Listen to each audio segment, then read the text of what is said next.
नमस्कार दोस्तों, आप सभी का स्वागत है हमारे चैनल मीरा कहानियाँ में। दोस्तों, तो आज हम सुनेंगे अमावस्या व्रत की कथा। एक समय की बात है, एक ब्राह्मण अपनी पत्नी के साथ रहता था। वो दोनों ही भगवान विष्णु के बहुत बड़े भक्त थे। दोनों प्रतिदिन अपना ज़्यादातर समय भगवान के ध्यान और पूजा पाठ में बिताते थे। ब्राह्मण का घर धन धान्य से भरा हुआ था, किंतु संतान न होने के कारण वह दंपति अत्यंत दुखी रहता था। एक दिन ब्राह्मण ने अपनी पत्नी से कहा कि मैं तपस्या करने के लिए वन में जा रहा हूँ। इसके बाद वह भगवान पर भरोसा और संतान की कामना लेकर वन में तपस्या करने के लिए चला गया। ब्राह्मण को कठोर तपस्या करते हुए कई वर्ष बीत गए, लेकिन उसे फल की प्राप्ति नहीं हुई। अंत में हार मानकर ब्राह्मण ने अपने जीवन को समाप्त करने का निर्णय लिया। अपने जीवन समाप्त करने के बारे में सोचकर उसने पेड़ की डाली पर फांसी का फंदा डाल लिया और अपने गले पर बांधने लगा।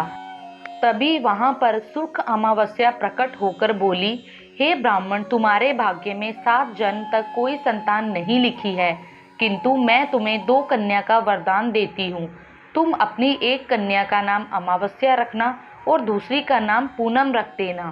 तुम अपनी स्त्री से कहना कि वह 1 वर्ष तक सुख अमावस्या का व्रत रखे और अमावस्या के दिन 1 कटोरी चावल भरकर उस पर दक्षिणा रखकर दान कर दे। सुख अमावस्या की बातें सुनकर ब्राह्मण घर आया और ये पूरा वृत्तांत उसने अपनी पत्नी को सुनाया। सुख अमावस्या के आदेश अनुसार ब्राह्मणी ने व्रत रखना आरंभ कर दिया। कुछ दिनों बाद ब्राह्मण के घर 2 कन्याओं ने जन्म लिया, जिससे एक कन्या का नाम अमावस्या और दूसरी का नाम पूनम रख दिया गया। जब ब्राह्मण की दोनों बेटियां बड़ी हुई तो ब्राह्मण ने उनका विवाह कर दिया।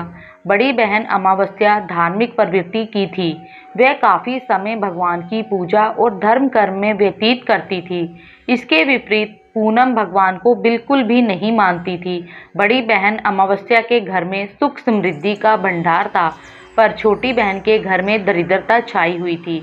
जब बड़ी बहन अमावस्या को अपनी छोटी बहन पूनम के बारे में पता चला कि वे बहुत दुखी है, तब अमावस्या अपनी बहन के लिए ढेर सारा सामान लेकर उससे मिलने गई। छोटी बहन के घर पहुंचकर अमावस्या ने उसे 1 वर्ष तक सुख अमावस्या का व्रत करने की सलाह दी। साथ ही अमावस्या ने व्रत को विधि पूर्वक करने के बारे में पूनम को बताते हुए ये भी कहा कि तुम 1 वर्ष तक सुख अमावस्या का व्रत करना और एक कटोरे में चावल भरकर उसे दान कर देना।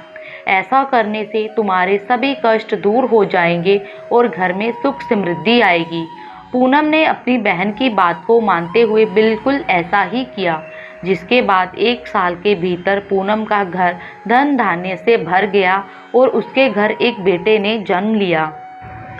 आषाढ़ अमावस्या की पूजा विधि।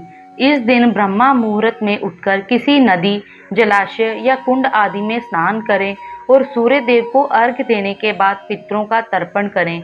इसके अलावा इस दिन पितरों की आत्मा की शांति के लिए उपवास करें। इस दिन घर के मंदिर की सफाई करें और वहां दीप जलाएं।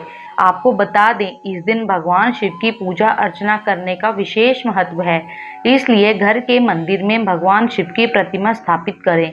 इसके बाद आप भगवान शंकर की प्रतिमा को तिलक लगाकर उन्हें रोली, नैवेद्य, पुष्प, अक्षत, धूप, मिष्ठान, फल, पंचामृत आदि पूजा सामग्री अर्पित करें।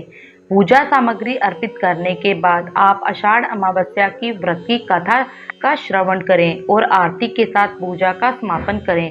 पूजा के बाद आप फलाहार ग्रहण कर सकते हैं। व्रत का पारण अगले दिन भगवान की पूजा अर्चना के बाद ही करें। अमावस्या के दिन शाम को पीपल के पेड़ के नीचे सरसों के तेल का दीपक जलाएं और अपने पितरों का स्मरण करें। आषाढ़ अमावस्या में क्या करें और क्या ना करें। आषाढ़ अमावस्या के दिन दान पुण्य के कार्य जरूर करने चाहिए। कहते हैं कि इस दिन किए गए दान का पुण्य कई लाख गुना मिलता है।